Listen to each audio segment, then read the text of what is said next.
वो तजब्जब की कैफियत में था कि खालिद अपनी जगह से उठ खड़ा हुआ। आओ जवाद, हम लोग चलते हैं।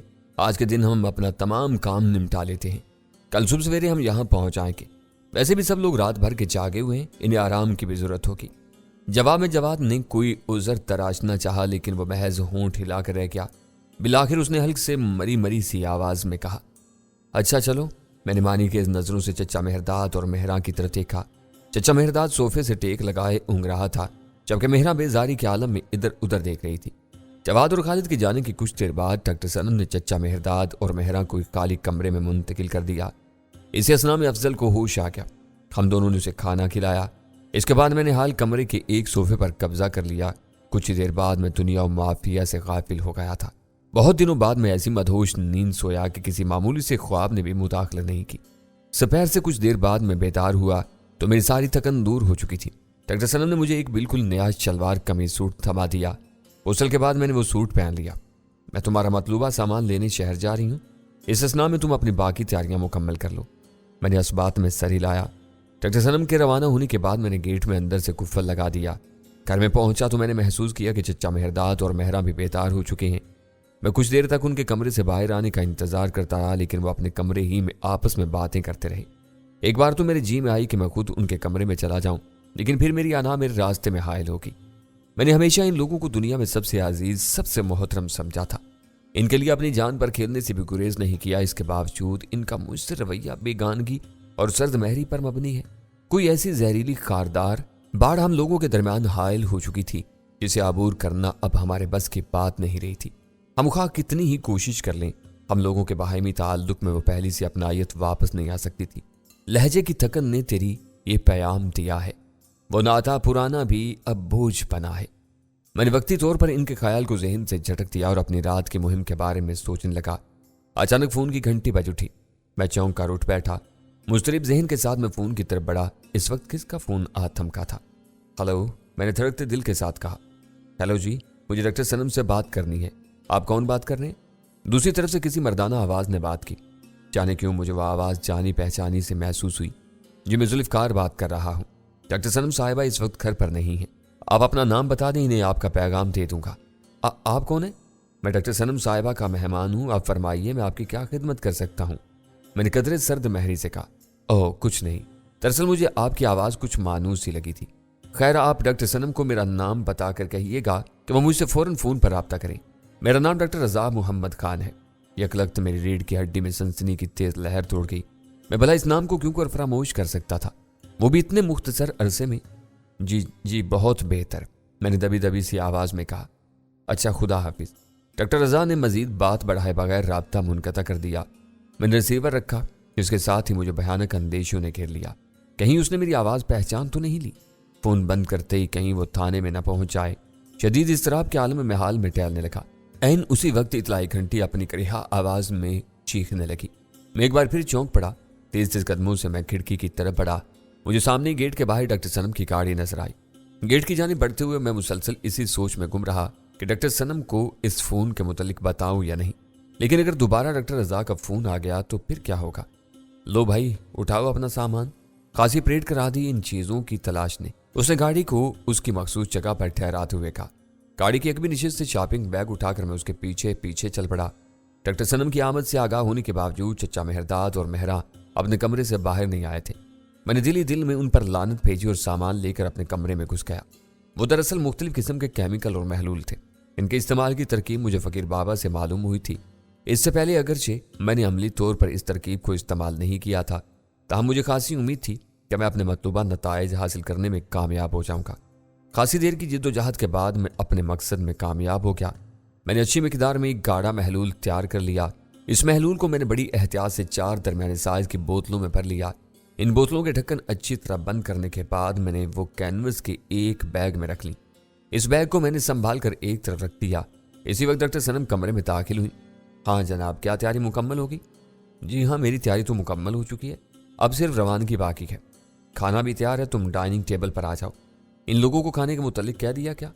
नहीं भाई, ये काम तो तुम खुद ही करो तो बेहतर है। वो लोग मुझे कुछ ज़्यादा ही पसंद नहीं करते, उसने परेशान से लहजे में कहा। आप फिक्र न करें, जल्दी सब कुछ ठीक हो जाएगा। फिलहाल मैं इन लोगों से इस मौजू पर बात करना भी नहीं चाहता। किसी तरह से अफजल का मामला निमट जाए, इसके बाद मैं इन लोगों का कोई मुनासिब इंतजाम करूंगा। ये लोग बेशक मुझसे बात ना करें, मुझे कोई एतराज नहीं, लेकिन मुझसे नफरत का इजहार तो ना करें। मैं जिंदगी में कभी नफरत का निशाना नहीं बनी हूं और ना ही बनना चाहती हूँ। मैं तो अपने दुश्मनों को भी दोस्त बनाने की कोशिश करती हूँ, लेकिन ये लड़की तो मुझे बात करने का मौका भी नहीं देती। इसने बेहद दुखी लहजा में कहा। अपनी टुपटुपाती आंखों को छुपाने के लिए वो जल्दी से कमरे से बाहर निकल गई। मुझे उससे शदीद हमदर्दी का एहसास हुआ। वो बेचारी खलूस की बंदी खामखा हमारे लिए, हमारी खुशी के लिए इतने जतन कर रही थी। इसके साथ ही मुझे चच्चा मेहरदाद और मेहरा पर शदीद गुस्सा भी आया। ये दोनों बाप बेटी आखिर खुद को समझते क्या थे। इसी लम्हे हैरत अंगेज तौर पर मुझे मेहरा के लिए अपने दिल में जरा भी उनसियत या गागत महसूस नहीं हुई। हम खामखा भी लफाजी करते रहे। यह हकीकत अपनी जगह अटल है, हमेशा दो तरफा मोहब्बत ही पायदार साबित होती है। एक मुतवाज़िन और मुतदिल इंसान एक हद तक ही किसी दूसरे इंसान से एक तरफा मोहब्बत करता है। अगर एक मुनासिब वक्त तक उसके इन पुरखुलूस जज्बात की हौसला अफजाई न की जाए तो रफ्ता रफ्ता ये जज्बात खुद ब खुद सर्द पड़ जाते हैं और आखिरकार फना हो जाते हैं। इस मामले में मोहब्बत करने वाला अगर मनफी ज़हनियत का मालिक हो तो सूरत हाल और भी खराब हो जाती है। ऐसी सूरत में एक तरफा मोहब्बत शदीद नफरत बल्कि जनून में तब्दील हो जाती है। इस जनून में वो अपने साबका महबूब को नाकाबिल तलाफी नुकसान भी पहुंचा सकता है। हम लोगों के बाहमी ताल्लुकात भी इसी तरह इन्हितात का शिकार थे। मुझे डर महसूस हुआ कि कहीं मैं अपने सगे चच्चा और उसकी बेटी से नफरत करने पर मजबूर ना हो जाऊं। आइए खाना खा लीजिए, मैंने चच्चा मेहरदाद के कमरे में झांक कर कहा। इन्होंने खासी सर्द महरी से मेरी तरफ देखा। मुझे खतरा महसूस हुआ कहीं ये लोग इनकार न करते। सद शुक्र उन्होंने ऐसा नहीं किया। तुम चलो, हम लोग अभी आते हैं, चच्चा मेहरदाद ने धीमे लहजे में कहा। मैं चुपचाप डाइनिंग टेबल पर जा बैठा। कुछ देर बाद वो दोनों भी मेरे सामने आकर बैठ गए। मैंने महसूस किया कि वो मुझसे नजरें मिलाने से गुरेजा हैं। डॉक्टर सनम ने खाना मेज पर लगा दिया। इसके बाद वो खुद भी हमारे साथ खाने में शरीक होगी। बिस्मिल्लाह करें बाबा, उसने पुरखुलूस लहजे में चच्चा मेहरदाद को मुखातिब किया। उसने बड़ी अजीब सी नजरों से डॉक्टर सनम की तरफ देखा, फिर चुपचाप खाने की तरफ हाथ बढ़ा दिया। वो सैफल बेटा, वो मुझे तुमसे कुछ बात करनी थी। खाने के बाद अपने कमरे की तरफ जाते हुए चच्चा मेहरदाद ने ठहर कर कहा। हाँ चच्चा कहो, मैं सुन रहा हूँ, मैंने उसकी तरफ मुतवज्जा होकर कहा। वो बेटा दरअसल बात यह है कि वो बोलते बोलते रुक गया। वो बेटा दरअसल हम कल सुबह यहाँ से रवाना होना चाहते हैं। ये तुम क्या कह रहे हो चच्चा, मैंने चौंक कर कहा। तुम लोग कहाँ जाना चाहते हो? बावर्ची खाने की तरफ जाते हुए डॉक्टर सनम भी ठहर गई। कहीं भी बेटा, जहाँ जिंदगी ले जाए, चच्चा मेहरदाद ने कहा। लेकिन चच्चा, तुम इस बेसरो सामानी के आलम में जवान बेटी के साथ कहाँ दर बदर फिरोगे? वैसे भी तुम लोगों का अभी बाहर निकलना खतरे से खाली नहीं है। सरदार शाह मुराद के कारिंदे अब तुम्हें भी तलाश कर रहे हैं। कुछ भी हो बेटा, कल नहीं तो परसों या 3 दिन बाद हमें बहरहाल अपना ठिकाना ढूंढना तो है ही। हम कब तक किसी के बिन बुलाए मेहमान बनकर मुफ्त की रोटियां तोड़ते रहेंगे? इसकी बात सुनकर डॉक्टर सनम यकलक तड़प उठी। ये आप क्या कह रहे हैं बाबा? अब मेरे जबरदस्ती के मेहमान तो नहीं है। अब सैफल के बुजुर्ग हैं तो मेरे लिए भी बेहद मोहतरम है। सैफल मुझे भाइयों की तरह अजीज है, इसी तरह मेहरा मेरे लिए सगी बहन की तरह है। आप लोग मेरे लिए मेरे घर के अफराद की तरह हैं, फिर भला आप मुझ पर कैसे बोझ हो सकते हैं? डॉक्टर सनम ने जज्बाती लहजे में कहा। उसकी आंखें आंसू से लबरेज हो रही थी। मैं किस्मत से गिला करने की कायल नहीं हूं, लेकिन यह हकीकत है कि मैं बेहद महरूम इंसान हूं। इस दुनिया में मेरा कोई करीबी अजीज रिश्तेदार नहीं है। मेरे वालिदैन भी मुझे छोड़कर इस दुनिया से जा चुके हैं। ऐसे में मुझे हर वक्त पुरखलूस लोगों की तलाश रहती है। आप मुझे कुछ भी समझे, मैं आपको अपने बाप की जगह समझती हूँ। इतने तवील अरसे बाद मुझे एक भरे पूरे कुंबे का फर्द होने का एहसास हुआ था, लेकिन आप इस कदर जल्दी मुझसे मेरी ये खुशी छीन लेना चाहते हैं। मुझे मालूम है कि आप लोग मुझसे खुश नहीं हैं, लेकिन मुझे ये नहीं मालूम कि ऐसा क्यों है। मुझे अपनी खता का इल्म तो नहीं है। बहरहाल मैं आपसे गैर मशरूत तौर पर मुआफ़ी मांगती हूँ। खुदा के लिए मुझे माफ़ कर दें। अब मुझे बेशक मेहरा की जगह ना दे, लेकिन खुदारा मुझसे नफरत तो ना करें। आप लोगों की मौजूदगी इस घर में मेरे लिए खुदा की बेबहा नेमत की तरह है। मुझे इस नेमत से इतनी जल्दी महरूम न करें। बिल्लाखिर जब्त का दामन उसके हाथ से छूट गया और वो बिलक बिलक कर रोने लगी। मैंने मुलामत अमेज नजरों से इन दोनों बाप बेटी की तरफ देखा। इन दोनों की नजरें आपस में टकराई और फिर बेख्तियार झुकती चली गई। बिलाखिर डॉक्टर सनम के आंसुओं का जोर टूट गया। उसने आहिस्ता आहिस्ता खुद पर काबू पा लिया। हमें माफ कर दो बेटी। खासी हिचकिचाहट के बाद चचा मेहरदाद ने गंभीर लहजे में कहा, हमने तुम्हें गलत समझा। हमें नहीं मालूम था कि तुम इतनी दुखी हो। हमारे रवैये से तुम्हें जो तकलीफ पहुंची, इसके लिए तुम हमें मुआफ कर दो। शायद हम दोनों का दिमाग खराब हो गया था। तुम्हारी मिलनसारी और खलूस को हम बनावट समझ रहे थे। पता नहीं कैसी उल्टी सीधी बातें हमारे दिमागों में घुस गई थी। मेहरा की तरफ से भी तुमसे मुआफ़ी मांगता हूँ बेटी। चचा मेहरदाद की आवाज़ भी जज्बात के बोझ से तपने लगी थी। ऐसा ना कहें बाबा, आपने मुझे बेटी कहा है। बाप को बेटी से मुआफी तलब करने की जरूरत नहीं होती। मुझे आपसे कोई गिला नहीं है। आपने मुझे बेटी कहकर मेरे सारे रंजो गम भुलाती है। खुदा के लिए आप मुझे छोड़कर जाने की बात मत कीजिएगा। तुम जैसा कहोगी वैसा ही होगा मेरी बच्ची। बाबा, इसने मुसरत भर लहजे में कहा और चचा मेहरदाद के सीने से लिपट गई। इसके साथ ही एक बार उसकी आंखों से आंसू के सूते फूट पड़े। इन जज्बाती मनाजर ने मुझे भी बेहद मुतासिर किया, लेकिन इससे बढ़कर मेरे दिल में इत्मीनान व मुसरत का बेपाया दरिया मौजें मारने लगा। खुदा का शुक्र था मुझे एक तकलीफ दे जहनी खलजान से तो निजात मिली और मैं ज्यादा यकसुई से अपने असल मकासद की तरफ तवज्जो दे सकूंगा। डॉक्टर सनम इन दोनों के हमरा इनके कमरे में चली गई। कुछ ही देर बाद उसके कमरे से खुशगवार लहजे में गुफ्तगू की आवाज़ें आने लगीं। इनकी तरफ से मुतमईन होने के बाद मैं अफजल के कमरे की तरफ बढ़ा। दरवाजे का हैंडल घुमाकर कमरे में दाखिल हुआ और फौरन ही अपनी पुश्त पर दरवाज़ा बंद कर दिया। अफजल पूरी तरह बेदार था। उसने थकी थकी सी मायूस नजरों से मुझे देखा। क्या हाल है अफजल मियाँ? मैंने मुस्कुराते हुए पूछा। जवाब देने के बजाय वो खामोशी से मेरी शक्ल देखने लगा। कदरे तवक्कुफ के बाद उसने फुजमुर्दा लहजे में सवाल किया, मैं आखिर कब तक इसी तरह रस्सियों में जकड़ा पड़ा रहूंगा? मेरे जिस्म के पट्टे मुर्दा होने लगे हैं। इस अमर का इन्हिसार खुद तुम पर है। तुम अपनी जुबान खोल दो तो तुम्हारी जान इस अजाब से छूट सकती है। मैं तुम्हें यकीन दिलाता हूं कि अगर तुमने जुबान खोल दी तो तुम्हारे साथ बेहतर सलूक किया जाएगा। यह भी मुमकिन है कि किसी किस्म की सौदेबाजी के नतीजे में हमारी हुकूमत तुम्हें जिंदा सलामत तुम्हारी हुकूमत के हवाले कर दे। ये तो मुमकिन ही नहीं कि हम तुम्हारी जुबान खुलवाए बगैर तुम्हें किसी किस्म की सहूलत मुहैया करते। मुझे अभी तक रात का खाना नहीं मिला है, उसने शाकी लहजे में कहा। तुम फिक्र ना करो, तुम्हें खाना मिल जाएगा। यह और बात है कि इसमें आलू पराठा शामिल नहीं होगा, मैंने शरारत भर लहजे में कहा। सच से बताओ, क्या डॉक्टर सनम को तुमने मेरे हाथ खोलने की हदायत की थी? हाँ, मुझे मालूम था कि तुम डॉक्टर सनम के जज्बा हमदर्दी और हमारी गैर मौजूदगी का फायदा उठाने की कोशिश करोगे। अपने शक को यकीन में बदलने के लिए मुझे इस तरकीब पर अमल करना पड़ा। तुम्हारी ठोकरों ने मेरी पसलियों को शिकस्ता कर दिया है। मेरे पहलू अभी तक दर्द कर रहे हैं, उसने हल्की से कराह के साथ कहा। तुमने अपनी इस हरकत से डॉक्टर सनम को भी अपना दुश्मन बना लिया है। मुझे डर है कहीं वो तुम्हारे खाने में जहर ना मिला दे। वो बहुत खतरनाक औरत है। उसे खौफजदा करने के लिए मैंने एक और शोशा छोड़ा। नहीं, वो हरगिज ऐसा नहीं कर सकती, उसने शदीद परेशानी के आलम में कहा। क्यों? वह ऐसा क्यों नहीं कर सकती? जख्म खोरदा औरत जहरीली नागन से भी बढ़कर खतरनाक होती है। डॉक्टर होने के नाते उसके लिए जोदे असर जहर का हसूल जरा भी मुश्किल नहीं है। वैसे भी एक डॉक्टर के लिए इंसानी लाश कोई अजनबी शय नहीं होती।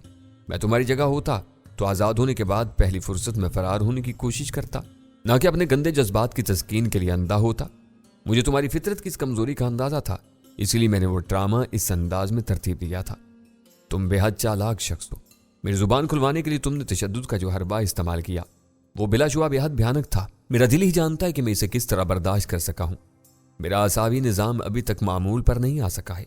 तलवों की सोजन के बायस मेरे दोनों पैर बेहिस हो रहे हैं। यह हरबा मेरे लिए बिल्कुल नया है। तुम्हें यह हरबा किसने सिखाया? ये एक राज की बात है। मैं ऐसे और बहुत से हरबे जानता हूं जो मैं तुम पर बारी बारी आजमाऊंगा। मिर्जा और सदीकी की गुमशुदगी के बाद मुझे तुम्हारी जिंदगी से कोई दिलचस्पी और हमदर्दी नहीं रहेगी क्या? मैंने सफाक लहजे में कहा। तुम अपनी सी कोशिश करके देख लो भाई। निदा की मौत के बाद मुझे भी खुद अपनी जिंदगी से कोई दिलचस्पी नहीं रहेगी क्या? उसके लहजे में एक बार फिर मायूसी तर आई। तुम्हारी यही मर्जी है तो यही सही। लगता है तुम्हारी मौत इस बिस्तर पर आएगी। मेरे हाथों आए या डॉक्टर सनम के हाथों, मैंने फैसला कुन लहजे में कहा और उसके कमरे से बाहर निकल आया। रात का पहला पहर खत्म होने तक मैं अपने मिशन के लिए पूरी तैयारी कर चुका था। मैंने जिंदगी में पहली बार अपने हाथ से अपना मेकअप किया और खासी हद तक कामयाब रहा। मेकअप की तकमील के बाद मेरे चेहरे की रंगत स्याही मायल हो चुकी थी। होंठों पर घनी बेतरतीब मूछें थीं। बालों में सरसों का तेल चुपड़ने के बाद मैंने वहीद मुराद के अंदाज में टेढ़ी मांग निकाली। इस मेकअप के साथ मैंने एक बेहद मैले कुचले लिबास का इंतखाब किया। इस हुलिये में अगर कोई मुझे सरसरी नजर से देखता तो मैं कोई मोटर मैकेनिक या तरखान नजर आता। डॉक्टर सनम ने मुझे इस हुलिये में देखा तो उसकी बेख्तियार हंसी छूट गई। क्यों दांत निकाल रही है अरे छोकरी? मैंने भारी और कख्त आवाज में उसे डांटा, लेकिन बजाय चुप होने के वो और जोर जोर से हंसने लगी। मुझसे खूनी नजरों से घूरता हुआ उठ खड़ा हुआ। वो यकलक संजीदा होगी। क्या तुम अभी से जा रहे हो? हाँ, पैदल वहां तक पहुंचने में खासा वक्त लग जाएगा। ज्यादा रात होगी तो लोग खामखा शक की नजरों से देखेंगे। जल्दी पहुंचने का ये फायदा है कि सूरत-ए-हाल को अच्छी तरह से समझने का मौका मिल जाएगा। मैंने संजीदा लहजे में कहा। अच्छा ठीक है, खुदा का नाम लेकर रवाना हो जाओ, लेकिन जरा देखभाल कर काम करना। अंधाधुंध खतरा मोल लेने की कोशिश मत करना। ठीक है, मैं ख्याल रखूंगा, मैंने संजीदा लहजे में कहा। खुदा हाफिज। डॉक्टर सनम ने मुझे गेट पर रुखसत करते हुए कहा। खुदा हाफिज। मेरे हल्क से मुहूम सी आवाज निकली। اس کے ساتھ ہی میں نے کینوس بیگ کو ہاتھ میں لٹکا کر قدم آگے بڑھا دیے۔ ڈاکٹر صنم حسب عادت دیر تک وہاں کھڑی رہی ہوگی، لیکن میں نے پلٹ کر نہیں دیکھا۔ سڑک پر ابھی تک گاڑیوں کی خاصی آمد و رفت جاری تھی۔ میں کالج روڈ پر پہنچا ہی تھا کہ مجھے ایک رکشے کی آواز سنائی دی۔ میرے قریب پہنچ کر وہ سست ہوا، میرے ہاتھ دینے پر وہ ٹھہر گیا۔ کہاں جاؤ گے بھائی؟ رکشے والے نے پوچھا۔ یار ذرا مجھے فردوس سینما تک پہنچا دے۔ اچھا ہوا تو آ گیا، ورنہ خواہ اتنی دور تک پیدل خوار ہونا پڑتا۔ میں رکشے میں بیٹھتے ہوئے تکلفانہ لہجے میں کہا، میرا رب جو کچھ کرتا ہے اچھا ہی کرتا ہے بھائی جی، تم نہ ملتے تو مجھے بھی خالی گھر تک جانا پڑتا۔ 11 بلاک میں ہے میرا گھر، تم کہاں رہتے ہو؟